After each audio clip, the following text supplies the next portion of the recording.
Ustoz o'gitlari. Ustoz bilan so'nggi bor uchrashganimizda bizga quyidagi o'gitlarni bergandi. Molni aybini aytib soting. Savdo ishi taqvodan ayro bo'lmasin. Ilm olish va uni tarqatishdan to'xtamang. Tijoratlaringiz namozga xalal bermasin. Riboga aralashmang. Zamonni yaxshi anglang va shunga mos harakat qiling. O'zgalarni ibodat va mehnatga ruhlantiring. Har bir ishingizdan, harakatlaringizdan, so'zlaringizdan odobli musulmonligingiz bilinib tursin. Ishlaringizni ortga surmang.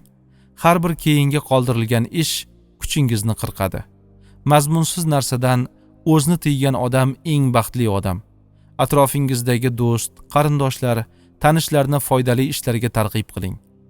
Shuhratga o'ch bo'lmang. G'ururga berilib ketmang. Boylikni Alloh taolo beradi.